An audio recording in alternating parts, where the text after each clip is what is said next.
জি বলুন, তার আগে বলুন তো আপনার বয়স কত এই মুহূর্তে? আমার এই মুহূর্তে 38 বছর হয়েছে। 38 বছর বয়স। আপনার জন্ম জেলা কোথায়? আমার জন্মস্থান বরিশাল ভোলা। বরিশাল ভোলাতে আপনার জন্মস্থান? আচ্ছা ঠিক আছে, শুরু করেন। আমি ছোটবেলা আমরা 4 বোন 4 ভাই ছিলাম। আমি ছিলাম 4 জনের ছোট। জি। আমার ছোট 2 ভাই 1 বোন, আর আমি 4 জনের ছোট। আচ্ছা। তখন ছোটবেলায় আমার বাবা মানে একটা দোকান ছিল বাজারে, আমার 2 ভাই আর আমরা 2 বোন মিলে ওই দোকানদারি করতো, চা চু সব কিছু বিক্রি হইতো এটার ভিতরে, বড় দোকান। এমনি এমনি পরে বড় 1 বোন বিয়ে হয়েছে, গেছে শ্বশুর বাড়ি। এইভাবে এইভাবে মানে আরেক ভাই বিয়ে করছে, আরেক ভাই ওরা চলে গেছে শ্বশুর বাড়িতে, 2 ভাই গেছে গা। যার পর আমরা ছোট ছোট 2 বোন আর 2 ভাই রাইখা গেছে, ওরা ভিন্ন হয়ে গেছে শ্বশুর বাড়িতে ঘর জামাই। আর বড় বোন বিয়ে হয়েছে বরিশাল, ও বরিশাল থাকতো। আচ্ছা, তার আগে আমি একটু ইন্টারাপ্ট করছি। তুমি কি বসে থাকতে পারবা? তোমার কি খারাপ লাগছে বেশি? একটু পানি খাও তো ভালো লাগবে। মানে এমন তো না যে তুমি, ও কি খাওয়া দাওয়া করে এখন ঠিক মতো? কম করে, খাওয়াই দিলে খায়, নাহলে খায় না। ওই ঘটনাটার পরে একটু ওই গভীর থাকে, গম্ভীর থাকে সবসময়। গম্ভীর থাকে সবসময়। ওই যে আয়োরা থানায় নিয়ে। আচ্ছা ঠিক আছে, ওগুলো আমরা বিস্তারিত শুনবো, কি হয়েছে হচ্ছে, কি ধরনের হ্যাসল ওকে পোহাতে হচ্ছে। আমি প্রিয় শ্রোতা, আপনাদেরকে একটা কথা আমি আজকে মানে না বললেই নয়, আমি I am taking a challenge. Cause আপনারা শুধু জানেন যে মেয়েটি রেপ হয়েছে বা যে ধর্ষণ করেছে, এই যে ঘটনাগুলো টুকটাক আপনারা জানেন, কিন্তু একটা ঘটনা এরকম ঘটে যাওয়ার পরে এই রেপড একটা মানুষকে বা একটা মেয়েকে এবং একটা কিশোরীকে কিংবা একটা শিশুকে কত ভয়ঙ্কর রকমের সোশ্যাল কমপ্লেক্সিটির মধ্যে ফেলে দেয়, এটা আপনারা আজকেই আমার মনে হয় মিডিয়াতে এত বেশি পরিমাণে রিভিল হবে, এবং এটা আমি খুব সাহসের একটা ভূমিকা রাখছি। সুতরাং আমি সবাইকে অনুরোধ করব যে একদম শেষ পর্যন্ত শোনার জন্য যে আসলে কি ঘটে। আমি তোমাকে রিকোয়েস্ট করব, তুমি তো আমার একদম মানে আমার বয়সে অনেক ছোট, আমার ছোট বোনের মতোই আমি মনে করি তোমাকে। তুমি যদি তোমার খারাপ লাগে, তুমি যদি কিছু খেতে চাও, যেহেতু অনেকক্ষণ ধরে গল্পটা চলবে, 2-2.5 ঘন্টার মতো আমরা গল্পটা প্রচার করবো, হ্যাঁ, তুমি একদম আরামসে থাকো। তোমার যদি এখানে ঘুরে, স্টুডিও অনেক বড় আছে, হ্যাঁ ঠিক আছে। আচ্ছা, আমি ওকে একটু ফ্রি করার চেষ্টা করছি। ও যদি তোমার যদি মনে হয় যে ঠিক আছে তুমি স্টুডিওতে ঘুরে ফিরে বেড়াবো, কোনো সমস্যা নেই। যখন তোমার কিছু বলার হবে, তোমার মন চাইলে বলো, না হলে না বললেও সমস্যা নেই। ঠিক আছে, বলেন তারপরে কি হলো? তারপরে ওই 4 ভাই বোন ওই বাবার ঘরে ফালাই দিছে। আর বড় বোন তো বিয়ে হয়েছে, শ্বশুর বাড়িতে থাকে, আরেক বোনও বিয়ে হয়েছে, শ্বশুর বাড়িতে থাকে। 4 ভাই বোন বাপের ঘরে হালাইছে। 2 বোন আবিয়াতি আর 2 ভাই ছোট ছোট। তখন বাপে 4 জন নিয়ে চলতে পারে না, দোকানও বিক্রি করে হালাইছে। দোকানে মানুষে বাকি খেয়ে টাকা দিত না। আমার বাপে পড়ালেখা জানে না তো, খাতার মধ্যে লেখতো দিছি এগুলা, দোকান বিক্রি করে। পরে করতো কি, ওই বড় বোনে করছে কি, ছোট 2 বোন টাকা নিয়ে আসছে, ছোট ছোট। এই সময় আমি 8 বছর, ওইটা একটু 8 ছোট। বলে যে আমার সংসার, আমার সন্তান নাই তো, ওগুলোকে বড় করি। এভাবে নিয়ে আসছে, নিয়ে আস্তে আস্তে একটু বড় হয়েছি। পরে আবার আমার আম্মা নিয়ে গেছে আমাদের দোনো বোনদের দেশে, নিয়ে গেছে। দেশে থাকি, ওই বাবা যা আনে তাই খাই। বাবা এবার ওই মাছের নৌকা ছিল, নৌকায় যাইতো, নৌকায় যে মানুষের নৌকায় কাজ করতো, মাছ পাইতো, ইলিশ মাছটা সেগুলো ধরতো। ওইভাবে ওইভাবে সংসার চলতে চলতে চলতে, বাড়ি ছিল বড়, তো বাড়ির ভিতরে গাছ গাছালি লাগাইতো, সুগারি গাছ। আমার বাবার আবার একটা জিনিস আছিল কি, গাছ পছন্দ করতো, খালি গাছই লাগাইতো। সেভাবে গাছের সুগারি বিক্রি করতো, তারপর সবজি টবজি করতো, অনেক পদের পদের, এগুলা বাজারে বিক্রি করতে পারে। তাই আমার বোন জায়গা থাকে, বলে যে আমি এইটারে নিয়ে যাবো। তাই নিয়ে আসছে বেড়াইতে। আসার পরে যে বাড়িতে ভাড়া থাকে, এই বাড়ির ওদের পোলা, পালক পোলা বলে। পালক পোলা বলছে, প্রথম বলছে ওদের পোলা পালক, ছোটকালে পালক আনছে। 2 ওয়াইফ 3টে বাড়িও 3-4টা। তো পালক পোলা এখন হঠাৎ করে আমার বোনের প্রস্তাব দিছে। আসছি আর 2 মাস পরে প্রস্তাব দিছে। আমার বোনে বলে যে না, ওই ছেলে না, ওনার বয়স হইব 35 বয়স আমার হাজবেন্ডের, আর আমার 12 বছর। বোঝেন, মানে তখনও তো হাজবেন্ড হয়নি? না না না, তখন আপনার 12 বছর বয়স। ওনারও আগে বলে বিবাহ করছিল। ওই হিরোন খাইছে, পরে ওই ওয়াইফ চলে গেছে 2 সন্তান নিয়ে। এগুলো আমাদের কাছে মানে কিছু মানে আমরা জানিও না, কিছু না। তখন ওই 1 সন্তান মারা গেছে, 1 সন্তান বলে ওর মার কাছে আছে। ও আবার ঢাকায় মেয়ে ছিল, ওর স্বামী বাগ থাকতো ওই মেয়েটা। এখন আমার বোনে ভয়তে ঘর ছেড়ে দিছে যে আমরা চলে যাবো অন্য জায়গা, তাহলে আর নিতে পারবো না। রুম ছাড়ার কথা শুনে ওনারা চাল খাটাইছে যে এখন তো চলে যাবো এখান থেকে, মেয়ে তো আমরা পাবো না, আমাদের সার্থকের লাগে মেয়ের বিয়ে করার লাগবই। তখন হঠাৎ করে আমার মানে নিয়ে গেল আমার বোনের ঘরতে, না তার ঘরে আমি বসে বসে খেলতেছি, তার বাচ্চার লাগে। তো বলে যে আসো এদিকে, ডাইকা নিল নিয়া। আর এই কয়দিন আমার মানে অনেক পরামর্শ দিছে যে তোমার ভালো হইব, আমাদের বাড়ি দেখো কত বড়, তুমি আমাদের কাছে থাকবা, আমি তোমার আদর করবো, এরকম বলতো টলতো। তাই আমি অত মানে করতাম না। তারপরে হঠাৎ করে আমার কি নিয়ে গেল ওদের ঘরে, নিয়ে হলুদ টলুদ বাইটা টুইটা আমার শরীরে দেয়। এখন আমার বই নাইসা আমার রাগারাই করতেছে, পানি পরাই না খাওয়াইতেছে যে তাবিজ করছে তারা নাকি। আচ্ছা পানি পরায় কোনো কাজ হয় না, মানে আমি হও কই না নাও কই না, তারা আমার হলুদ মলুদ দিতেছে, দিয়ে টিয়া সুন্দর গোসল মোসল করে। তাদের আরেকটা বাড়ি আছে অন্য দূরে, ওই বাড়িতে নিয়ে গেছে, নিয়ে কাজী ডাইকা বিবাহ পড়াইতেছে। মানে আমার ওই আপনার গার্ডিয়ানের পারমিশন ছাড়া গার্জিয়ানের মাথা ফাটালাইছে, আবার আমার বোনের মাথা ফাটালাইছে, বিবাহ পড়াইতেছে। বোনের জামে আবার চাকরি করতেছি অফিসে, তখন মাথা ফাটালাইছে। আমার বোনের তো মাথা বেন্ডিশ বেন্ডিশ নিয়ে চুপ করে বসে রয়েছে, আর যায় নেই। তখন ওনারা গার্জিয়ান ছাড়া নিয়ে বিবাহ পড়াইছে।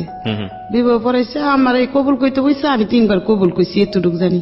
আইসা এখন আমার বোনের সালাম করতে গেছি, সালাম দিতে গেছি, পর আমার বোন একটা লাফ দিয়ে মারছে 2টা, যে এই আমার কাছে আসবি না, তুই যা যা, যারা তোর বুদ্ধি দিছে। আপনার নিজেরও কি ইচ্ছা ছিল? না, আমি কিছুই বুঝতাম না, না যে বিয়া কি জিনিস সেটাই বুঝতাম না। আর ওরা আমার কি করতেছে আমি নিজেও বুঝতাম না, ওরা কি করছে আমার আমিও নিজেও জানি না। তখন লাফতে দিচ্ছে, চলে আইসি ওই শাশুড়ির কাছে। শাশুড়ির কাছে চলে আই যা, এখন বলি যে আমার বোনের তো আমার জায়গা দিব না রুমে, বলে যাতে তুমি আমার রুমে থাকো, পরে একটা বাড়াইটা যে লেগে ওই রুমরা তোমাদেরকে দিব বইলা। পরে আমি ওই রুমে ঘুমাইছি, পরে 15 দিন পরে একটা রুম খালি হয়েছে, বাড়াইটা চলে গেছে। পরে এই রুমটার ভিতরে একটা চৌকি আর একটা ফ্যান আমার শাশুড়ি কিনা আমার ওই ঘরটা দিচ্ছে, আর কিছু হান্ডি পাতি, বলে যে সংসার করো। এই 15 দিন পরে স্বামীর সাথে মানে এখন এক ঘরে থাকবো, এই প্রথম জি। আর এই 15 দিনের ওই শাশুড়ির কাছে ঘুমাই। তো এই 15 দিন এখন আমার বোনের রুম চাইয়া চলে গেছে এখান থেকে। এখন ওই শাশুড়ি ঘরটার দিছে, ওদের সব কাজ করি টরি, ওনাদের কাজ করি সকাল থেকে সারাদিন, ওদের লগে খাই, খাইতে খাইতে পরে বলে যে তোমরা আলাদা রাইন্দা খাও। তখন আমি আলাদাই আমার হাজবেন্ড নিয়ে রাইন্দা ওই দিনকে ঘরে দিছে। পরে রাত্রে দেখি কি ডুইলা ডেলে আসছে লোকটা। আচ্ছা, তারপরে রাত্রে উনিও ঘুমাইছে, আমিও ঘুমাইছি, সকাল উঠছি। এখন শাশুড়ির কাছে গেছি, বলছি, শাশুড়ি পরে কয় কি তুমি পেশু সইসা আসো ওই নাস্তা খাইতে। তখন নাস্তা খাইছি, খাইতে খাইতে এমনি সংসার করতে করতে 1 মাস মানে হইয়া গেছে। পরে বাবু পেট হইছে। আচ্ছা, হইছে পরে বমি করি, তো বুঝতাম না যে 1 মাসের মধ্যেই। 1 মাস। আপনার বয়স তখন কত? তখন ধরেন 10-11 বছর। 12 বছর বিয়ে হয়েছে, আর 1 মাস পরে বমি হইতেছে। ওই লোকটার বয়স বেশি না, ওনার 35 মতন বয়স। ওনার তো সতর্ক হওয়া উচিত ছিল। ঠিক আছে, বলেন। না, শাশুড়িরে তো সতর্ক করে নাই, তারাই তো কিছু কইরা বোঝাই নেই আমারে কিছু। আপনাদের কিছু বিষয়টা বুঝতেনি না? না, তখন মানে বুঝতামই না যে বাচ্চা হইলে আমার ক্ষতি হইব কি ভালো মন্দ। তখন বোন বুঝতে পারছে যে বমি করে কেন।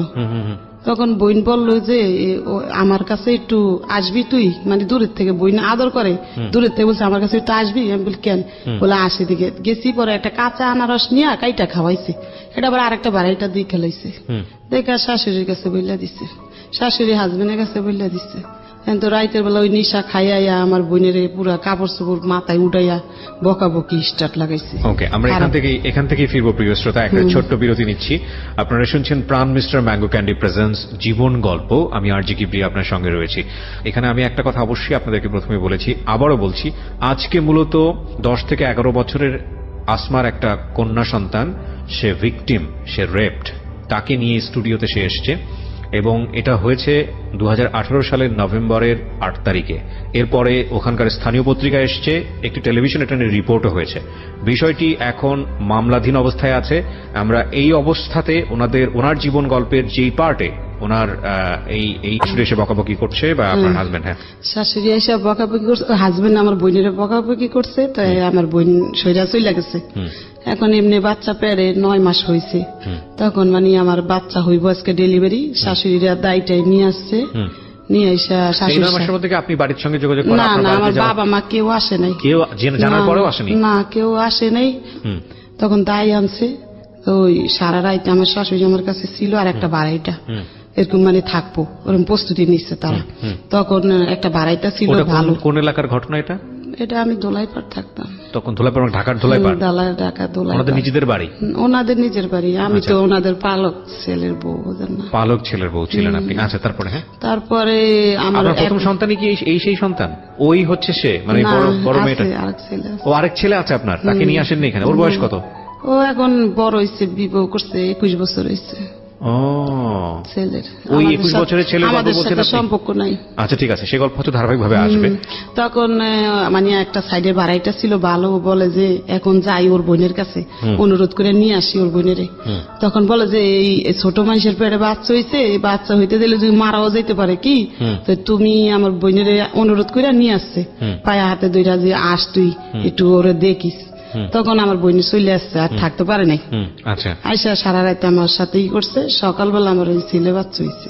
আচ্ছা হয়েছে পরে আমার হাজবেন্ড মিষ্টি মিষ্টি না খাওয়াইছে করেছে সবাই। খাওয়ানোর পরে আমার হাজবেন্ডের মানে বাবা মা কোথায় আছে কি আছে আমরা কিছুই জানি না। আসল বাবা মা নাই বলছে ওনারা, কোনো ভাই বোনও নাই মনে হয়, এরকম কেউই নাই মনে হয়, এরকম জানি। তারপরে খাওয়াইছে আস্তে আস্তে একটু বাবুটা 5 মাসের হয়েছে। ওর হঠাৎ করে ওই রাস্তায় মারামারি করছে, ওই ওষুধ কোম্পানির 2টা লোকে মারামারি করছে। ওই ছেলের বয়স 5 মাস, মারামারি করছে। পরে ওনারা ধরাই দিছে ওই মালিকে, মানে আরেকজন ভাই এরকম পালক আর একটা ছেলে হলো মারামারি করছে, ধরাই দিছে পুলিশ দিয়া। আমার হাজবেন্ডে ধরাই দিচ্ছে, আমি জানি না। তো এই নাইট গের এসে বলে যে সালমা তোমার এই হাজবেন্ডে তো ধরাই দিচ্ছে তোমার শ্বশুরে। পরে আমি কি করবো আর জানি না, সকালবেলা হইছে। এখন বলে যে আমার শ্বশুর ডাইকা নিয়ে বলে যে তুমি আমাদের ঘরে খাওয়া দাওয়া করবা কিন্তু।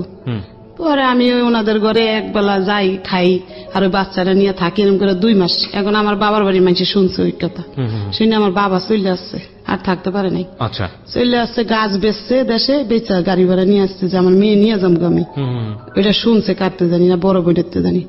পরে আসতে পারে এরা যাইতে দিব না, যে না ওর স্বামী নাই, ওর দেওয়া যাবে না, মানে এত ফাঁসান দেয় নেই। তখন আর আমার বাবা ফিরত চলে গেছে। তো পরে আমার শ্বশুরে একটা লোক দিয়া জেলখানায় পাঠাইছে যে তোমার হাজবেন্ডের দিকে আসো। তখন আমি গেছি, আর আমার হাজবেন্ড মানে আমি কই চলে যাম গা, আর এর ভাত খাম না, অনেক মাইর ধরেও করতো। পরে আমি চলে যাম গা, না না বোন তুই যাইস না, আমি সারা পাইলে তারপরে তোর নিয়ে তোর বাবার বাড়িতে যাম। এটা আপনার বলছে? আমার হাজবেন্ড বলে জেলখানার ওই খাঁচা দুইটা। হ্যাঁ, পরে আমি কই থাক, লোকটা হাজার বাবা মানাই এতিম, এই খারাপ হইলো তো এমনি খাওয়ার খাদ্য দিত আমারে, মানে বাজার কোনোটা বাদ রাখতো না। আমি একটা জিনিস বুঝতে পারছি যে ওই বাড়িতে মূলত ওই ছেলেটার সঙ্গে আপনাকে বিয়ে দিয়েছিল যাতে বাড়ির কাজকর্ম আপনাকে দিয়ে করানো যায়, ওই পালক ছেলেকে। কিন্তু ওই লোকটা আমার হাজবেন্ড কেমন, মানে নিশা খাইতো, রাইত হইলে দিন হইলে ভালো থাকতো। আচ্ছা, রাইতে মদও খাইতো, আর গাঁজা সিগারেটে বইরা ওগুলা ঘরে বসে বসে খাইতো। আচ্ছা আচ্ছা, এমনি এমনি করতে করতে ওই ছেলেটা একটু হাঁটিন হইছে। পরে এর কয়েক বছর আবার বাচ্চা বের হয়ে গেছে, তারা কোনো ব্যবস্থা নিতে বলে নাই দেখে আমিও বুঝি নেই। আর আমার বাবা আমার ফ্যামিলিও ব্যবস্থা নিতে বলে নাই। আবার বাচ্চা পেট হয়ে গেছে, ওই এই যে মেয়েটা পেট হয়েছে। আচ্ছা, এই মেয়েটা? হ্যাঁ, মেয়েটা পেট হয়েছে। আরে প্রতিদিন পর্যন্ত রাত্রে হইলে নিশা খাইয়া না অনেক অত্যাচার করতো। পরে করতাম কি জানেন, মানুষের ঘরে যাই রাত্রে পলাই থাকতাম, মানুষের ঘরে পলাইতাম, চুপ করে বসে থাকতাম, ওই হামতাম কইরা টইরা শুয়া পড়তো যেসব, তখন ঘরে যাই চুপ করে শুয়ে থাকতাম। পরে এতই খারাপ ছিল, রাত্রে হইলে কি করতো, পেশাব করে দিত বিছনার ভিতরে। প্রতিদিন দিত, ও জানে, ও দেখছে বড় হইয়া, প্রতিদিন পেশাব করে দিত। জানি না, ওই মদ খাইতো, প্রচুর খাওয়া খাইতো, একবার কাপড় মাথা তুলেইতো, রাস্তা দিয়ে মানুষের বকতে বকতে আসতো। কিন্তু কোন মহল্লার মানুষে ওরে কিছু কইতো না, কইতো পাগল থাক কিছু। কোনো বাড়িওয়ালা দেখলো কইতো সালামান কি দিত লোকটারে, মানে ওরে সালাম দিত হেরা উল্টা, মানে একটু পাগল টাগল ছিল বসে। ওরকম করতো। রাত্রে ভয় পাইতাম, ভয় পাওয়ার ঠেলা আমি খাটের নিচে ঢুকা চুপ করে বসে থাকতাম। তখন তাদাম বাড়ি বিশ্রে বুসরে আসতো, পাইতো না, তখন চুপ করে শুয়ে থাকতো। শুয়ে থেকে ওই পেশাব করতো। সকাল হইলে জানি ওই পেশাব গুলা ধোয়া লাগতো আমার, খাতা করতো, শাশুড়ি কইতাম। আবার দেন সকালে রাইতে জ্বালানি খায়, তারপর সকালে তাও কাজ করা লাগতো, সংসারের কাজ করে আবার আমারটা করতাম। এমনি এমনি ওই বাচ্চারা পেট হয়েছে, তো ওই বাচ্চারা পেট হয়েছে, ওই মায়ের খেতে খেতে পেট হয়েছে। হয়েছে ওর 7 মাসের সময় বাবার বাড়িতে চলে গেছি। আচ্ছা, যে এখন আমার বাচ্চা হইব, যদি মইরা যায় বাচ্চারা, তখন বাবার বাড়িতে গেছে, বাবা মা যত্ন করে ওই মেয়ে ওই অনেক কষ্টতে 1 মাস পরে। আরেকবার একটু বলে রাখি প্রিয় শ্রোতা, উনি 3 সন্তান নিয়ে এখানে এসেছেন। যে বড় সন্তানের গল্প বলছিলেন, ওই বড় সন্তানের বয়স এখন 21 বছর, এবং ওনার সঙ্গে ওনার ব্যক্তিগত আর কোনো সম্পর্ক নাই। আর উনি যেই সন্তানের কথা এই মুহূর্তে বললেন, বড় মেয়ে তার, সেই বড় মেয়ে এই মুহূর্তে আমার সঙ্গে স্টুডিওতে আছে। আমি একটু আপনার সঙ্গে কথা বলি। হ্যাঁ, আপনার মা যেটা বলল, মাইক্রোফোনটা নিন, আপনি কাছে নিন। হ্যাঁ, আপনার মা যেটা বলল সেটা কি ঠিক? মানে বাবা সম্পর্কে যেটা বললো সেটা কি ঠিক? আপনি নিজে দেখেছেন এরকম? এমনকি আমি নিজেও দেখেছি। জি, এরকম মাতলামো করতো রাতের বেলা, খেটে এসে একটা রাত আমরা ঘুমাতে পারতাম না, মশারির মধ্যে আগুন ধরাই দিত, তারপরে ছুরি ধার দিত, আমার আম্মুর কল্লা কাটবে, মানে আমরা অনেক ভয় পেতাম, একটা রাত ঘুমাতে পারতাম না ঠিক মতো। মানে আমার যতটুকু মানে জ্ঞান হওয়ার পরে আমি যতটুকু আমার মনে আছে ওই ঘটনাগুলো, রাত্রের ঘটনাগুলো। 4-5 মাসের তো বছরের ছিল, 5 বছর 6 বছরের ছিল, নিয়ে গেছি।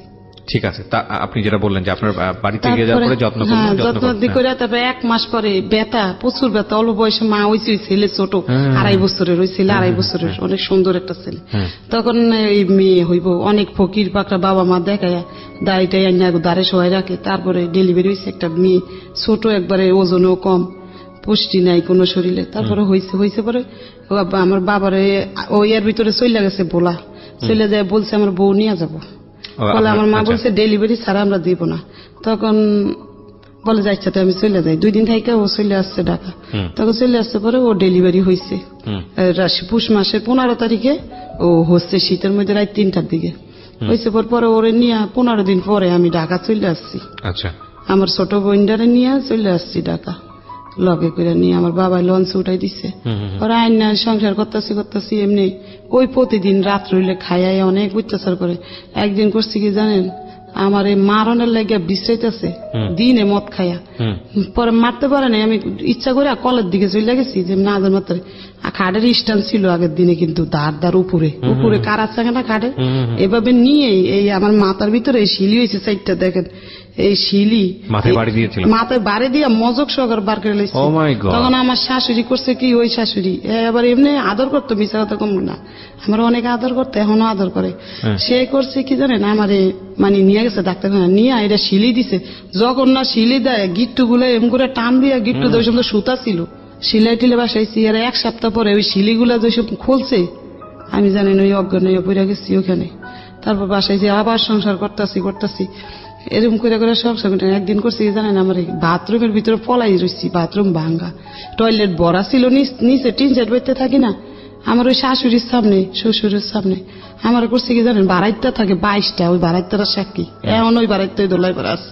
ওই বাড়াইতে সামনে আমার করছে কি জানেন, বাথরুমে পলাইছি না, বাথরুমের দরজাটা ধাক্কা দিয়া ঢুকে আমার এই মুখটা আছে না, ওই বাথরুমের গুয়ের ভিতরে ডুমায় ধরছে, আমার এই শরীরটা পুরো গু দিয়া বেরোচ্ছে। আর এমন জোরে ঘুষা দিচ্ছে বোঝেন, এই জায়গাটা এরকম করে খাওয়ার পরে খাইয়ে করতো, এটি ভালো থাকলে কিছুই করতো না, সে মদ আর গাঞ্জা খায় এরকম করতো। ওরকম করতে ও বাচ্চার বয়স 4 বছর হয়েছে, এরকম মায়ের খেতে অনেক হেরা বার করে দিচ্ছে। ও শ্বশুর মানুষ আর সহ্য করতে পারে না, এই ছেলের তারা সহ্য করতে পারে না, দিকে তারা করছে মাছ আমার সব ঘরের নামে বাইরে ফালাই দিছে ফিক্কা মেরা, যে আমাদের বাড়িতে যাও গা বাবা, তোমাদেরকে রাখতে পারবো না। তখন একটা অন্য বাসায় ঘর নিচ্ছি আমরা। এখন আমি কিছুই বুঝি না, থানাও কিছু বুঝি না, বাবা মাও দিয়ে নেয় না, কিছুই বলে না, শ্বশুর বাড়ির মানুষও কিছু বলে না, আমি কিছুই বুঝলাম রাগা করে।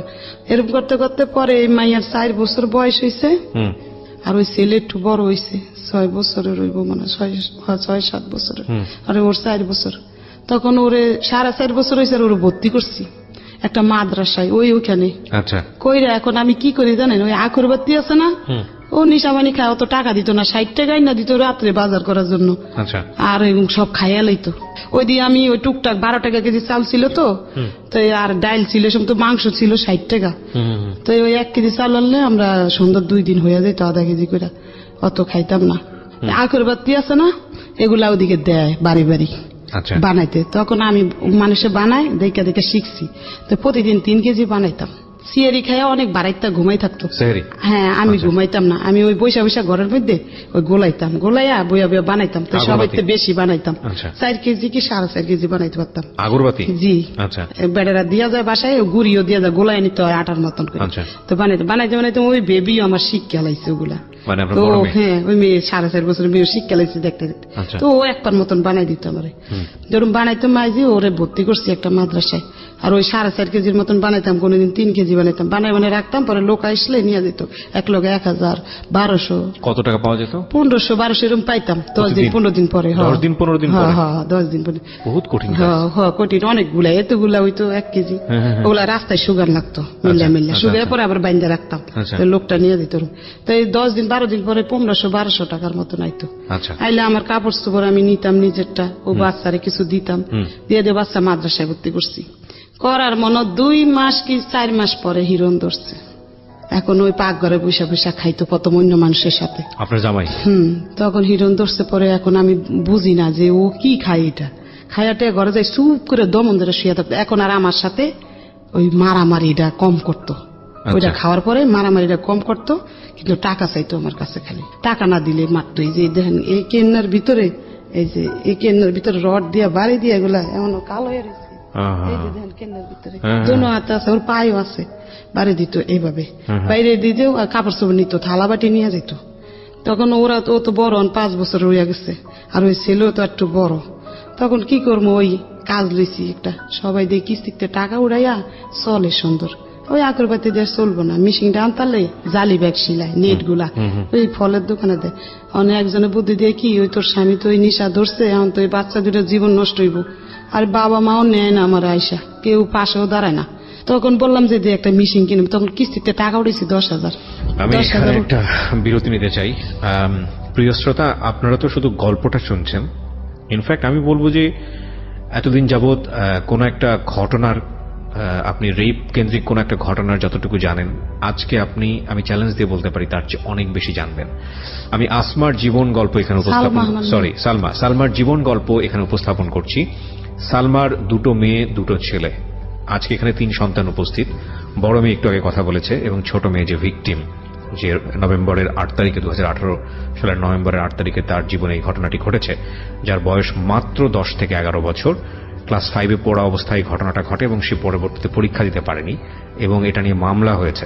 সে কথা বলবে আজকে সময় পেলে। আপনারা যদি ওদের ফেসটা দেখতে পারতেন, বিশেষ করে যে মেয়েটা ভিকটিম হয়েছে, ওর যদি ফেসটা আমি দেখাতে পারতাম।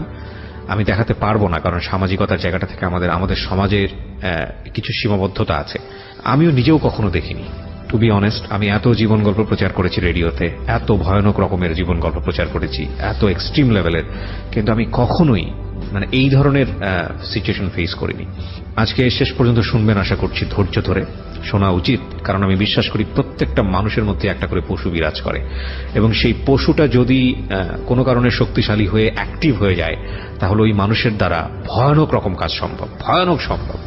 এগুলো আমরা ধীরে ধীরে কেমন যেন সেই আইএমএ জাহিলিয়া যুগের দিকে আবার চলে যাচ্ছি। কোনো কিছুই অবিশ্বাস্য মনে হয় না। তবে আমি বিশ্বাস করি এই ঘটনাটা যারা আজকে আগাগোড়া শুনবেন, তারা নিশ্চয়ই কালমা। তারপরে আমি একটা সেলাই মেশিন কিনে কিস্তির টাকা 4বার টাকা জমা দিলে ওরা টাকা দেয় 10,000, ওই সুতলাপুর এই কিস্তির অফিস শক্তি। তখন 10,000 টাকা উড়াই একটা সেলাই মেশিন কিনে যায় সদরঘাট থেকে, কিনে ওই নেট ব্যাগ গুলো এখন সিলাই 100 সিলাইলে আপনার 10 টাকা। এরকম প্রতিদিন 1000 সিলাইতে হইব, পাও দিয়া তোর 1000 সিলাইতে পারব না। তখন একটা মোটর কিনা নিলাম 500 টাকা দিয়া, কিনা লাগাইয়া এখন সিলাই আমি, ও বাস করে। আর ওই ছেলে পড়ে না, ক্লাস 1-এ ভর্তি করছি, তুই উঠছে, পড়ালেখা করতেছে না, খালি খেয়ালে বাচ্চা কাচ্চার লোকে, ওই বাবার মতন, বুঝছেন, খেয়ালে খেলতেছে না। আর ও মেয়ে পড়ে মাদ্রাসায়, তখন মাদ্রাসায় পড়তে পড়তে ওরম নিশা খায়, এলাকার সবাই ওরে চিনে। কে নিশা খায়? ওই হাজবেন্ড খায় নিশা। এলাকার সবাই চিনে, ওর ছোটতে এই এলাকা 5 বছর। হ্যাঁ, চিনলে তো চিনে, এটা তার মেয়ে। ওর মাদ্রাসায় মানুষের খারাপ কথা বলে। কি বলতো মনে আছে? মনে আছে? একটু বলো তো তুমি। তোমাকে তুমি করে বললাম, একটু বলো। বলে যে হিরোঞ্চির মেয়ে, এই সমস্ত কথা বলতো, আমার অনেক খারাপ লাগতো। ওকে। তখন আমি করুম কি, ওইখানে থাকি না আপাতত। পরে ওই মাদ্রাসায় বেতন দিতে পারতাম না, ওই জালি ব্যাগ দিয়ে যা পাইতাম ওদিকে ঘর ভাড়া দিব না, তো একটা বাড়িতে 3 সেট ভাড়া গেছি। ও পাইতে আমার মিশিংটা নিয়ে যাইতে ধরছিল। পরে এলাকার লোক আছে ভালো নেতা, ওর রাস্তার মধ্যে কাইন্দা পড়ছি। আমি কাকা মিশিংটা নিয়ে যাবো, আমার টিভিটাও নিয়ে গেছে ঘরের থেকে, আবার ওর সাপারের ছোট গুলো দিছে, কারণ আমার আছে গেলে মিশিং আর একটা খাট আছে, আর কিছু নেই করে, আর ওই হান্ডি পাতিল কটা আছে আমাদের, আর কিছু নেই। মিশিং এর মাথা নিয়ে যাবো, আমি এমন গ্যারান পাইতেছি। আর আমি ওই জালি ব্যাগ সিলাই মানুষের বাসায় দিয়ে আসি, আবার নিয়ে আসি। আর ও দেখছে কিভাবে খায়, ওরা জিজ্ঞাসা করে। দেখছেন? তুমি কি দেখেছো তোমার বাবা তোমার সামনে নেশা করতো? কি করতো বলো তো একটু। উনি কি বেঁচে আছেন? বেঁচে আছেন? না, এখন নাই, মারা গেছেন। আল্লাহ তাকে ক্ষমা করুক। আমি মৃত ব্যক্তি সম্পর্কে কখনোই এরকম কিছু বলাটা প্রয়োজন না এবং উচিত না। আমি তবুও বলি, একটা মানুষ যে কর্মটা রেখে যায় দুনিয়াতে, সেটাই মনে করে। তবে আমি তার জন্য দোয়া করি অন্তর থেকে যে আপনাকে আল্লাহ নিশ্চয়ই ক্ষমা করুক, আমি এটুকু বলতে চাই। তবে আজকে আমি গল্পের প্রেক্ষাপটে আমি ঘটনাগুলো তুলে নিয়ে আসছি, ওনাকে আমি অ্যাকিউজ করছি না। কারণ আমি বিশ্বাস করি, মনে প্রাণে বিশ্বাস করি যে ওই মানুষটাকে যদি আজকে আমি আমার এই অনুষ্ঠানে আনতে পারতাম, তিনি তার সমস্ত খারাপ কাজের পেছনে হয়তো কোনো যুক্তি দাঁড় করাতেন। তো সেটা তো সম্ভব নয়, কিন্তু যে কোনো কাজই আমরা করি না কেন পরিবারের সদস্যদের উপর সেটার একটা ভয়াবহ ইম্প্যাক্ট পড়ে, যেটা পড়েছে, এবং যে কারণেই কিন্তু আজকে ওরা স্টুডিওতে।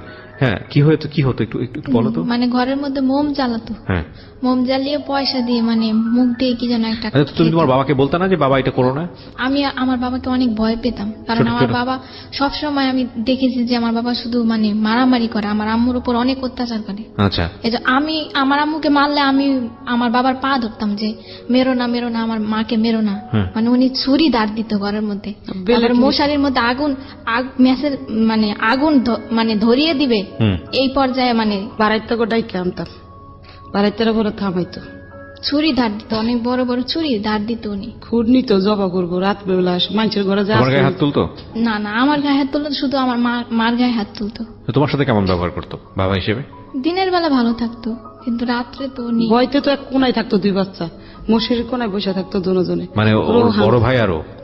আচ্ছা, তখন তো এই যে আপনার না, এই সংসার তো আমার অনেক পরে হয়েছে। আচ্ছা, ঠিক আছে, বলেন। তখন এই এরকম করতে করতে পরে হঠাৎ করে এখন মিশিংটা আছে, ওই লোকটার বললাম, তখন ওই লোকটার বাড়ি লিরে বলছে যে ওর হাজবেন্ড রে এখান থেকে বার করে দিতেছি, আর এখানে আসবো না, জায়গা দেব না।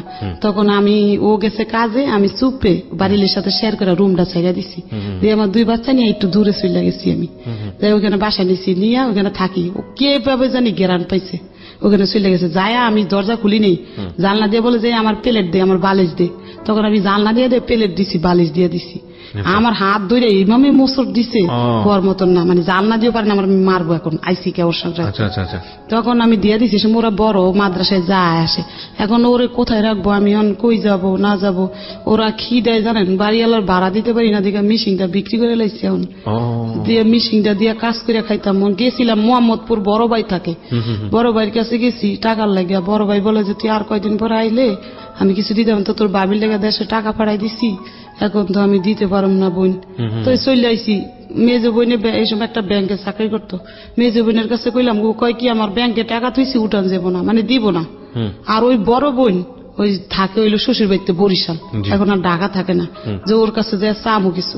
তারপরে ও হঠাৎ করে ঢাকা আসছে, আসছে পর ও বলে যে আমাদের বাসায় আইসা খাইছে। তো কয়দিন খামো, ওদের বাসা দুইটা বাচ্চা লেবো, যেন ওরা তো বাচ্চা কাচ্চা আছে, স্বামী আছে, ওরও 3-4টা বাচ্চা হয়ে গেছে। তখন এই মেয়েরে বললাম কি তুই ওই তোর দাদি গো বাড়তি একটু থাক, আমি দেই আমার বোন ছোট বোনের লগে যে কাজ কাম কিছু করতে পারিনি, কইয়া মিশিংটা বিক্রি করে বাড়িওয়ালা ভাড়া দিয়ে দিছি। দিয়া এখন 4 দিন ধরে আমাদের ঘরে একটা টাকাও নাই, আমি কিছু করতেও পারতেছি না। কাজের লেগে যাত্রা বাড়ি যায় যে ঘুরি গার্মিসে, কিন্তু নিতে চাই। আমার এমন করতে করতে বুঝেন একটা স্যান্ডেলও নাই আমার পায়ে, এই খালি পায়ে যাত্রা বাড়ি গেছি, আবার আইসি। শুনেন, আইসা 3টা বাড়াইতার কাছে বলছি, বাড়াইতার অনেক বড় লোক, আর একটা কেমন ওই যে শ্বশুরের মাইয়া, এরও বড় লোক, বুঝুন বাড়িওয়ালা। কইছি কি আমার একটা জুতা থাকলে দেও, আমি খালি পায়ে হাঁটতেই না, ঠুসকা করে আছে পায়ের মধ্যে, হাঁটতে হাঁটতে গার্মিসে টোকাই কাজ, তো বাচ্চা 2টা রেখা। তখন ওনারা জুতা দেয়নি, তখন আইসা ওই যে শাশুড়ি বিয়ে করছে তার কাছে চাইছি। তার আবার কষ্ট বুঝেন, তার স্বামীও তার খরচপাতি জানা, সে একটা বাড়িতে ভাড়া থাকে, তার বাড়িঘর ভাঙ্গা, 3-4 বাড়ি ভাঙ্গা লাগছে। তখন সে কি করবো, তার মেয়ে কলেজে পড়ে, তার মেয়ের একটা পুরান জুতা কয়টা নিয়ে শিলে লগা, তখন ওই জুতাটা নিয়ে একটু মুছি দিয়ে শিলে ওটা পিন্দা যাত্রা একটা মিক্সি শিলানের ওই জায়গায় কাজ নিছি। ও টাকা দিব, মাস শেষ হইলে ডেলির টাকা দিব না। 4 দিন ধরে ও বাচ্চা 2টা না খাইয়া জানেন কান্না করতেছে, ওরা নাকে একটা চুঙ্গি ছিল, ওইটা জুতা বিক্রি করে। ওনার আবার আমার আবিয়াতি কালেতে চিনে, ওই এলাকায় থাকে। তারপর বিয়ের আগে তো এগো ঘরে যাইতাম আমরা খেলতে খুলতে, হের ছেলের লাগে তো হেরা চিনে। আমি কই কি নিজামের আম্মু আমার নাকের চুঙ্গিটা রাইকে আমার কটা টাকা দাও, কয় কি কে, আমি কি ওই 2 বাচ্চা না খায়া মরতাছে, ও তো জানে ও মুখের বউ, আমি সব চিনি, আমার হাজবেন্ড সবাই বলে। তারা পানি বাঁচছিল, ওইটা দিয়েছে, 2 বাচ্চারে খাওয়াইছি। আমার বলে তুই খা, আমি না আপা আমার পেটে বাদ যায় না, আমি খাম না। আর ও তো হিরোন খাইয়া গিয়ে রাস্তা রাস্তা ঘুরতেছে। পরে করছি কি নাকের চুঙ্গিটা তাদের কাছে বেচছি 200 টাকা, বেচছে ওই চাল পাত বাজার পাত না কয়দিন খাইছি। খাইয়া এখন ওই যে আগে তো উঠাই না কাপড় টাপড় ছিল, আমার ঘরে কাপড় পরতাম, তো এই 3-4টা কাপড় ছিল, আর একটা রেডিও ছিল ঘরে, ওটা দেয়নি, ওই হিরোন ছিল আমি। ওই রেডিওটা বিক্রি করছি একজন তারে, বেচছে আবার কয়দিন চলছি। এরকম কথা তুমি মাসটার বেতন পাবো, মানে এই মাসটা এমনি চলতেছি। আর আবার 4টা কাপড় ছিল, কাপড় সাইডও বেচছি, বেচে এমনি এমনি করছি। ওইটা দিয়ে কি বেতন পাবো, মাস শেষ কি এমনি চলুম। চলতে ঘরের জিনিসপত্র সব ওই বাড়িওয়ালারে দিয়ে দিছি। যেমন আমি ঘর ভাড়া বাজাইলে তো আমি দিতে পারবো না, দিয়ে আমার ছোট বোনের কাছে গেছি গা। আর ও মাইয়া ওই দাদির কাছে দিছি, মাদ্রাসা হেদের বাড়ির কাছে। আর ছোট বোনের কাছে যেমন 2 মাস যারা থাই, ওই মাইয়া ওদের কাছে থাকে, ওরা যা দেয় খায় থাকে। আর ওই ছেলেও ওদের কাছে, দোনোটা ওই শাশুড়িরা নিচ্ছে দায়িত্ব যে কয়দিন থাকুক, তুমি নিজের পায়ে দাঁড়ায় পরে নিয়ে যাও। তো এইভাবে থাকতে থাকতে পরে বড় বোনে বলে যে এরকম করে চলবি কয়দিন, তো আমার কাছে এসে থাক। তখন ওর সামনে একটা রুম নিয়ে দিছে, দিয়া বলে যে তুই এখানে থাকি একটা কাজ কাম করে ওরা আমি দেখুম, তুই চলিস। এইভাবে করতে করতে পরে ওই মেয়েটারে আর ভর্তি করতে পারিনি ওইখানে যায়া। এখন ওই মাদ্রাসাতে মানুষের খারাপ কথা বলে, আবার হুজুরা বলে যে তুমি বেতন নিয়ে আসো না, বলে দেখে ও পড়ার থেকে নিয়ে গেছি, নিয়ে ওই বোনের কাছে থাকি। তখন ওইখানে বইনে ভর্তি করে দিছি, স্কুল ড্রেস বানাই দিছে বড় বোনে। তো বড় বোনটা একটু আদর করতো, তো এই বড় বোনের কাছে কাছে রাখতে রাখতে ওই বড় বোনের জামাই তো পিছলইছে, যে ওর আমার সাথে মানে দুষ্টামি করতে চায়, ওর মানে বেকায়দা শৈলে মিলে পয়সা করতে চায়। ওর 3 সন্তান, 3 সন্তান, ছোট ছোট আর বেশি বড় না। তখন বোনের বলি নেই এরম যে কয়টায়, বলে যে চুপে বলে রাস্তায় তুই আমার কাছে বিপদ বললে আমি কন্ট্রাক্টারি করে পয়সাও ভালো কামাই, টাকা বোঝান প্রতিদিন অনেক টাকা আনে, কিন্তু আমি আমার বোনের কাছে শেয়ার করিনি, আজ পর্যন্ত বলিনি এই কথাগুলো, আজকে প্রথম বলতেছি। তখন বলি যে না এনে থাকলে আবার বোনের ঘরও দেখি মারামারি করে হাজবেন্ড, বাচ্চা ঘরও মারে, বোনেরও মারে, বলে যে না এনে থাকুম না। তখন ওইখান থেকে সইরে আলাদা একটা বাসা নিয়েছি, 3 সাইড নিয়ে এখন কাজে লাগছি যাত্রাবাড়ি। মেক্সি সেলাই, রেডিমেড মেক্সি 5 টাকা করে পিস দিব। পরে সিলাই পেটিকোট মেক্সি সিলাইতে ওই টাকাটা দিয়ে ঘর ভাড়া দেই, মাস শেষ ওদের 2টারে খাওয়াই। এর মধ্যে আমার বাবার কাছে বড় বোন ফোন দিছিল যে সালমা কিভাবে খাইবো। বাবা বলে যে ওর কাছে সেলাই মেশিন আছে না, ওইটা দিয়ে খাইতে পারে না, এই কথা বলছে। শুনি না মনে কষ্ট লাগছে বুঝছেন। পরে কই বাবা মাকে দরকার নাই, বাবা বাচ্চা আছে ওই সময়। তখন বাইরে তো আর খোঁজ নেই, আর কেউ নাই খোঁজ নেয়। তখন কি করবো, ওই জায়গায় বাসা নিয়ে থাকি। হঠাৎ করে আমার এত অসুস্থ হয়ে গেছি, কাজ করতে করতে বুঝেন, বিছনার লগে লেগে গেছি। লাগার পরে ওই 2টা লোক, আমার বাবা আবার বোলার থেকে বাড়ি বিক্রি করে নোয়াখালী বাড়ি করছে, করার পরে ওই লোক 2টা আমাদের বাড়ির লোকের এই ক্যান্টনমেন্ট চাকরি করে, আর্মি ক্যান্টনমেন্ট সিপিলে চাকরি করে। তখন ওরা মানে আমাদেরকে চিনে, তাই শুক্রবারে বিকেলে আর্মিকে বন্ধ থাকে, তো ওরা 2জন আমার বোনের বাসায় আসতো, বোনের জামাইয়ের লাগে কথাবার্তা বলতো। আমারে বললো যে তুই কি করাস, আমি এরম এরম করি ভাই, কিভাবে চলবো 2টা বাচ্চা নিয়ে। বলে যে তোর ছেলেটারে আমাদেরকে দিয়ে দেয় ক্যান্টনমেন্টের মধ্যে, ও টুকটাক আমাদের সাথে করবো টরবো থাকবো। তো ছেলেটারে ওরা নিয়ে গেছে ভিতরে। তো নিচে পরে 1-2 দিন ওরকম দেখছে, ওই ওর বাবা দেখছে, দেখে বলে যে একে বলে আমার বোনের ছেলে। মানে আপনার সেকেন্ড হাজবেন্ডের কথা বলছেন আপনি? ওকে, আমার বোনের ছেলে। তখন আপনার প্রথম হাজবেন্ডটা কোথায়? প্রথম হাজবেন্ড ওই রাস্তা ঘুরে খায় টায়, নিশা পানি। আপনার সঙ্গে যোগাযোগ নেই? না যোগাযোগ নেই, 2 বছর হয়েছে এখন যোগাযোগ নাই। এখন একদিন দেখছি রাস্তায়। ডিভোর্স হয়নি কিন্তু যোগাযোগ নেই? না ডিভোর্স হয়নি। আর ওর সাথে আমার কাবিনও হয়নি, এমনি বিবাহ দিচ্ছে, মানে মৌখিকভাবে দিচ্ছে তারা। তখন ও একদিন দেখছি রাস্তায়, দেখছি নাক মুখ একবার ফুলা, পাওয়াত ফুলা প্রচুর। এই আমার বড় বোনের জামাইয়ের কাছে যায়, কইতাছে দুলা ভাই আমি 3 দিন ধরে খাই নাই, আমার কটা ভাত দাও। তো আমার বোনের হোটেলে নিয়ে বলে ভাত বুত খাওয়াই পাঠাই দিচ্ছে। আমাদেরকে অনেক বিশ্রায়, সে পায় না, তন্ন করে পাইলে তো আমাদের মারবো, হ্যাঁ। তো পায় না দেখে ও বিশ্রায় দিচ্ছে, ওই দোলাইফার ফুইরা থাকে, রাস্তাঘাটে ফুইয়া থাকে, আর মানুষের ওইটা চুরি করে। তখন ওই ঘর নিয়ে থাকি ওই লোকটা বলছে যে তুই চল একদিন তোর বোনেরে দেখতে যাবো। তো আমার দেখতে আসছে, দেখতে আসছে, একদিন দেখছে, দেখে চলে গেছে। গিয়া ওনার রেশন পাইতো 20 কেজি চাউল আর 15 কেজি আটা। এই রেশনটা ওই লোকটারে দিয়ে আমার বাসায় পাঠাইছে। 3 মাস রেশন পাইতো। মানে সে কি আর্মিতে ছিল? আর্মিতে ওই সময় সার্জেন্ট ছিল। হ্যাঁ সার্জেন্ট ছিল। দেওয়ার পরে একদিন আবার আসছে আমাদের বাসায়, মিষ্টি নিয়ে আসছে। নিয়ে আসে আমি আর আমার ওই ভাইটা দেশের, ওনার সামনে আসছে, আরেকটা ভাইও আসছে, 3 জনে আসছে। 3-4 একটা বাড়িতে অনেক বাড়াইতা ও বাসায়। তখন আমার মানে দিছে একটা নাম্বার মুট কইরা লেখা ফিকা মাইরা আমার ঘরে দিছে। ওরা যদি দেখে মাইন্ড করে, ফিকা মাইরা দিছে, ওই লোক 100 টাকা দিছে। দিয়া মানে ওর মধ্যে লেখা আছে যে আমার কাছে এটা দিয়ে ফোন করবে, এই টাকাটা দিয়া তুমি জুরিয়ান রেলগেটের থেকে, আচ্ছা তোমার সাথে আমার কথা আছে, এটা লিখছে। হুম তাই আমি তো আর অত পড়ালেখা জানি না, ভালো করে বুঝি না, একজনের দিয়ে আমি পড়াইছি, এই সময় আমার ওই বাচ্চা অত মানে পড়তে পারে না, পড়াইছি পর দেখি ওই কথা লেখা। তখন আমি একদিন রেলগেটে ফোন দিছি পরে সে আমার জিজ্ঞাসা করলো যে আপনি কিভাবে চলেন টলেন। তাই আমি বলছি আমি এরকম কাজ করে চলি। বলে যে আচ্ছা আপনি আমার সাথে একটু দেখা করেন, আপনার আমি সিএমএস একটা চাকরির ব্যবস্থা করে দিব। নাচ নাম কি ছিল ওনার? খোরশেদ আলম। খোরশেদ আলম, আচ্ছা। না সিএমএস একটা চাকরির ব্যবস্থা করে দিব। তখন আমি বলছি যে আচ্ছা যদি আমার একটা চাকরির ব্যবস্থা করে দেয় তো আমার ভালো হইব, সরকারি চাকরি হইলে আমি চলতে পারবো দুইটা বাচ্চা নিয়ে। এভাবে বাচ্চার বয়স 7 বছর হয়ে গেছে। মানে এটা প্রথম বাচ্চা না? এই যে ওর বয়স আচ্ছা 7-এ পড়ে গেছে এরকম। তখন এই মেয়ে পরে ক্লাস 1-এ মনে পড়ে এরকম হইব, 1-2-তে পড়ে। কোথায় তখন? তখন ছেলে আমার লগে আছে। ছেলেটা তখন ছেলে আমার লগে আছে, ঘুরে ঘাড়ে কোনো কাজ করে না। ও তখন ওই ক্যান্টনমেন্ট দিছি, ও কাম পছন্দ হয় না। আর ক্যান্টনমেন্টে দিয়েছিলেন কিন্তু ওখানেও কাজ পছন্দ হয় না।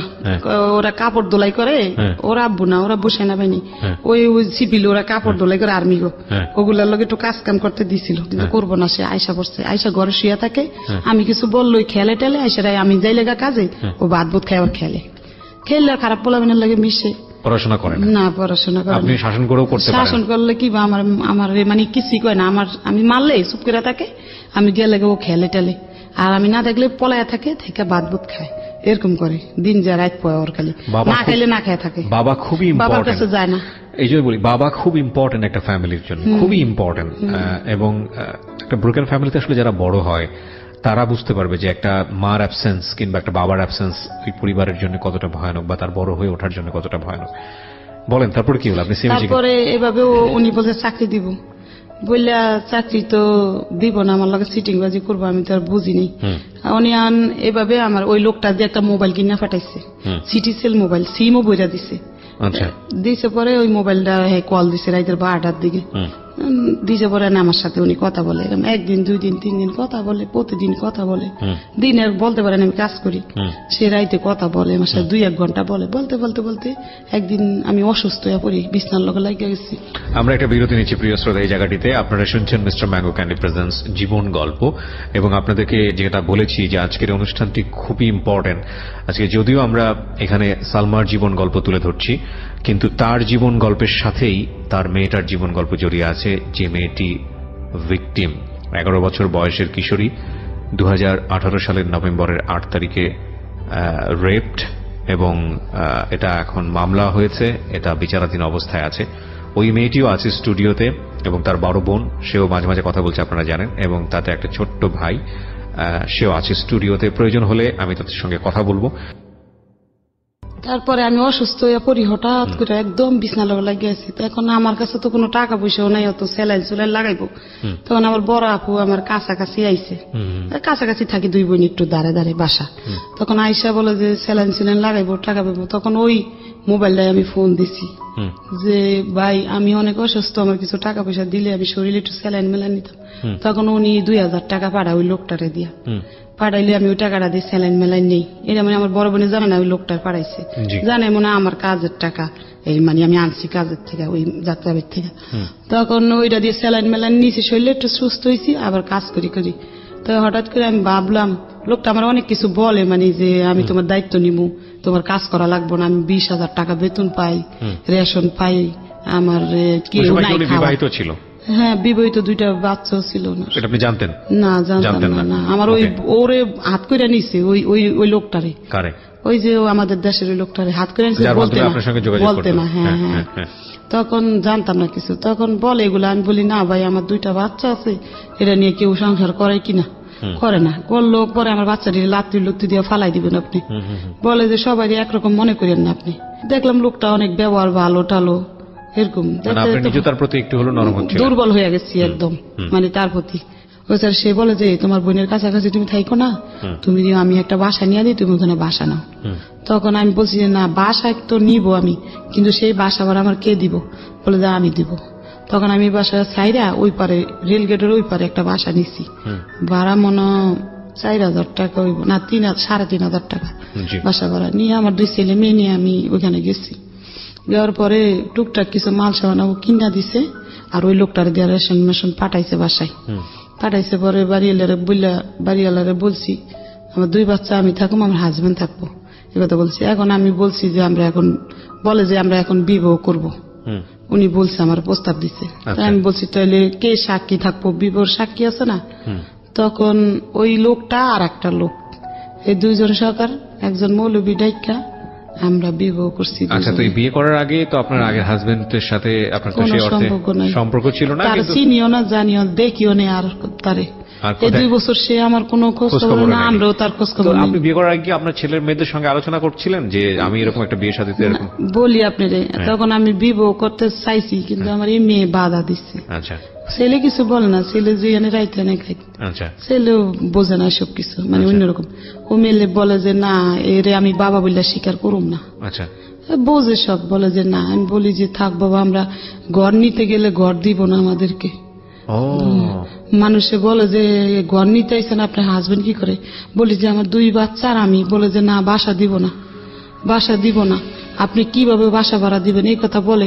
তখন ওরে বললাম যে একটা গাছের তলে যদি থাইকা তোমরা বাবার পরিচয় দিয়ে থাকো, মানুষ সম্মান দিব তোমাদেরকে যে তোমার বাবা।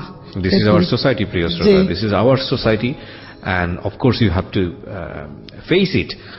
দেখুন, আজকে যে মানুষটার জীবন গল্প আমি এখানে তুলে ধরছি, সমাজের একেবারে প্রান্তিক পর্যায়ে, প্রান্তিক অনেকেই বুঝবেন না বলে নিম্ন পর্যায়ের একজন মানুষ, দিন এনে কোন রকম একবেলা পেট পুড়ে খেটে খাওয়া একজন মানুষ, এবং সেই মানুষটা যদি নারী হয় তাহলে তার জীবন সংগ্রাম কতটা ভয়ানক হতে পারে এটা জীবন গল্পে নতুন করে প্রমাণ দেওয়ার কিছু নেই। কিন্তু এইরকম একটা পরিবারেরই তার একটা সন্তান, সে রেপড, যার 11 বছর বয়স।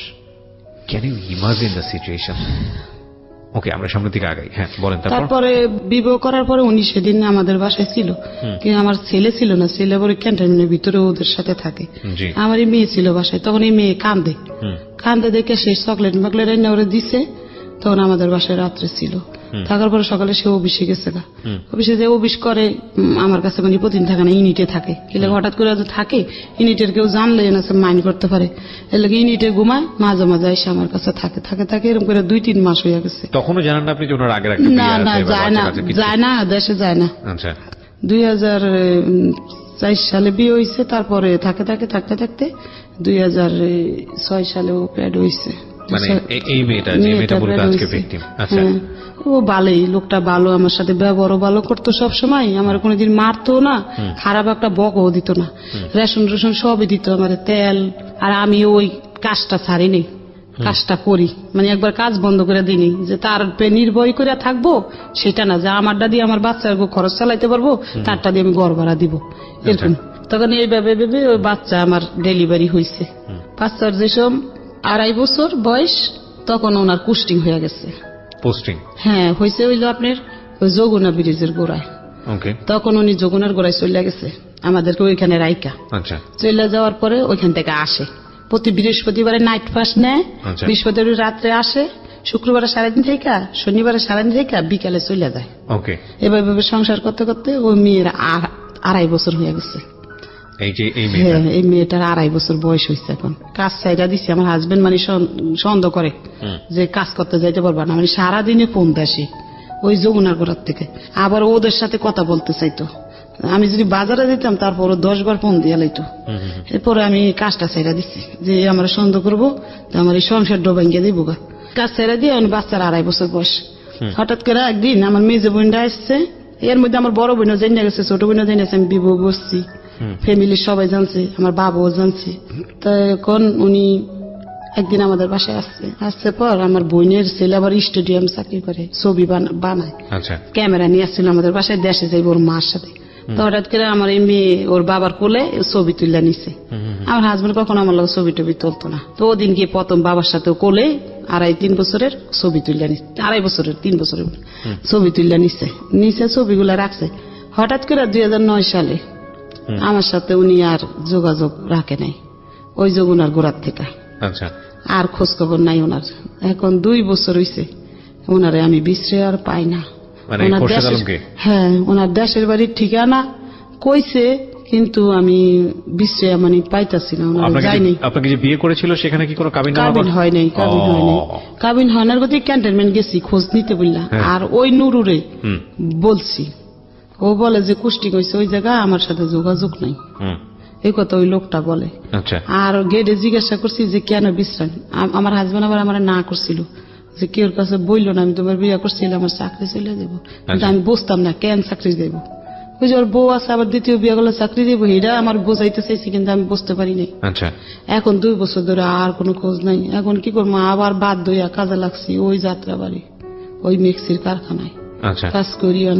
এখন 2 মেয়ে হইয়া গেছে, মানে এই মেয়ের লাগে মেয়ে ওরে রাখা লাগে, কি করবো রাখতে হয় বাধ্যতা।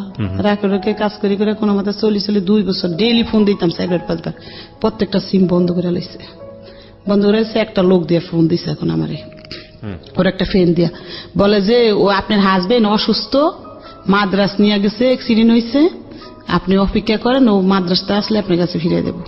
মনে একটু সান্ত্বনা পাইছি যে হইতে পারে এরকম কি দেখো তা বললে হঠাৎ করে ওই লোকটারে ফোন দিলে লোকটা আর ধরে না, ওই একদিনে বলছে আর খোঁজ নেই। 2011 সালে ফোনটা রিসিভ করছে পরে আমি কান্দা দিছি পরে আল্লাহর কোন কুদরত আসছে আমাদের বাসায়, বলে যে আমি অ্যাক্সিডেন্ট হয়েছি, মাদ্রাস ছিলাম, সব মিথ্যা কথা। আমি যেমন বলদ আমার বলদরে বুঝাইছে এমন। তখন গেছে সেদিন, পরের দিন আসছে। এখন আমি বলছি দেখেন ভাই আপনি আমার নিয়ে যদি সংসার করতে চান তাহলে আমার সাথে কাবিন করতে হবে, তাহলে আমি আপনার সাথে সংসার করবো, নাহলে করবো না। আপনি গেছেন গা আমার মতন আমি 2 মেয়ে খাওয়াইতে পারবো, সমস্যা নেই। পরে বলে যে করবো আমি কাবিন করবো। তখন উনি আর আমি সোনিয়াখা গেছি, তখন আমি আর উনি গেছি, গিয়া আমরা ওইখানে রেজিস্ট্রি কাবিন করছি, আবার এমনি কাবিনও করছি, 2টাই করছি। এটা কি উনি নিয়ে গেছে আপনাকে সেই অফিসে নাকি আপনি নিয়ে গেছেন? আমি নিয়ে গেছি, 2জনে গেছি রিক্সা দিয়া, যা কাবিন করছি। কইরা পরে আমরা কাবিন লগ তো দেয় না, 3 মাস পরে দিচ্ছে রেজিস্ট্রি কাবিনটা, আর ওই কাবিনটা দিচ্ছে আমার 1 সপ্তাহ না 15 দিন পরে। টাকা দিচ্ছে আমার হাজবেন্ড 5,000 না কত টাকা নিচ্ছে। কাবিনে কি লেখা, মানে কত টাকা দিলেন? 2 লাখ টাকা কাবিন করছে। তখন কাবিন করে বাসায় আইছি, তো বালের সংসার করতেছি। পরে ওইখানে আবার উনি সিটিং বাজি করছে। ওই 2 বছর পরে আসছে যে চাকরি করে, কিন্তু যমুনার ব্রিজের গোড়ায় এখন পোস্তগুলা আসছে কয়েকদিনের লাগা, চাইছিল কয়েকদিনের মধ্যে আমারে আবার ভোগ কইরা চলে যাইব। কথা বুঝছেন, মানে মনের ভিত্তি হারামজাদর। তখন ওরা আমি জিজ্ঞাসা করি তুমি এখন কোথায় আছো, আমি উত্তরা র্যাবে আছি। শুনেন কথা কি সিটিং বাস, উত্তরা র্যাবে আছে, ওই কাবিনের ভিতরে র্যাব পরিচয় দিছে। তখন একটু পরে ওনার কাবিন টাবিন করার শেষে ওনার পকেটে আমি আইডেন্টি কার্ড বার করে ফেলাইছি, কইরা দেখি উনি রংপুর 8 ইঞ্জিনিয়ারে কুস্টিং হয়েছে, অরিন অফিসার র্যাঙ্ক ওনার, এখন 2009 অরিন অফিসার হয়েছে। তখন আমি বলি এটা কি করলা, কয় কি আরে আমি ছিলাম তো ওই র্যাবে ছিলাম তো এই কয়দিন। শুনলেন কথা, যা কাবিনে র্যাব দিচ্ছে আমার তো সমস্যা নেই। দেখি 5 মিনিট পর আমার বাসায় চলে আসে, কিরে র্যাবের থেকে 5 মিনিট পর তো উত্তরা থেকে আমার বাসায় আসা যায় না, আজকে আমি পিস লাগাম ওর সাথে, কই যায় ও দেখবো। তখন উনি বাইরে গেছে ঘরের থেকে, আমি ওনার পিছিয়ে যাই, দেখি উনি পোস্টগুলা ক্যান্টনমেন্ট ঢুকছে। তো 1 দিন 2 দিন 3 দিন ঢুকছে, তো 4 দিনে দিয়ে আমি গেটে গেছি, যাই বলি যে এই লোকটারা চিনেন, আমার কাছে ছবি আছে, ছবি দেখেছি। লোক কয় কিন্তু অরিন অফিসার খুশি, কি হন আপনি? আমি কি আমার হাজবেন্ড। বলে যে আপনার হাজবেন্ড, আপনার বাচ্চা করা? আমি বলি যে আমার 1 মেয়ে। এক মেয়ে আমার দেখেছি, ছোট মেয়েটা। বলে যে ও খারো ডাইকে এনে দিতেছি, তখন ডাইকে এনে দিছে, ও আমার রাস্তায় এনে বাসায় নিয়ে আসছে। আইসা উনি অন্ত জিদ দিয়ে ফাইটা যাইতেছে, গিয়ে চলে গেছে, এ তো ডেয়ারিং হয়ে যাবো আস্তে আস্তে করে সইরা গেছে গা রংপুর গেছেন। 3-4 দিন ধরে আমার সাথে আর যোগাযোগ নাই, ফোনও দেয় না কোনো। আমি এলাকা গেটে গেছি চালাই করে, যাই বলি যে আমার হাজবেন্ড এখানে তো চাকরি করতো, এখন উনি কোথায়? উনি তো কুস্টিং হয়েছে, আপনার বলেনি? আমি বলি না আমার, হ্যাঁ ওইখানে কোথায়, এরকম জায়গায়। ওরা আমার ঠিকানা লিখে দিছে। আমি ওরে ছোট নিয়ে চলে গেছি এর গাড়িতে, রাইতের গাড়িতে গিয়ে সকালে নামছি, নাইমা আমার হাজবেন্ডে বার করে নিচ্ছি, নিয়ে ওইখানে আসাম স্যারের কাছে বিচার দিচ্ছি যে আমি আমার হাজবেন্ডের লগে থাকবো। সব বলি যে হাজবেন্ডের লগে থাকবো। তবে আচ্ছা থাকলে আপনার হাজবেন্ড ঘর নিলে আপনি থাকবেন। ওই এর আগে আরেকটা ঘটনা হয়েছে, 2009 সালে বাস্ট হয়েছে যে ওর 2টা বাচ্চা আছে। কেমনে পাইছি জানেন? একটা সিটি পাইছি, ওর মেয়ে সিটি লিখছে বাবার কাছে। 2 মাস ধরে বাবা বাড়িতে যায় না, তার দাদির কাপড় নাই, তার স্কুলের জুতা নাই। এই সিটিটা আমি পাইছি, পাইয়া না সিটিটা আমি একজনের দিয়ে পড়াইছি, আমি পড়তে জানি না তো, পড়াইয়া দেখি কি বাচ্চাটির কষ্টের কথা লিখছে এটার ভিতরে।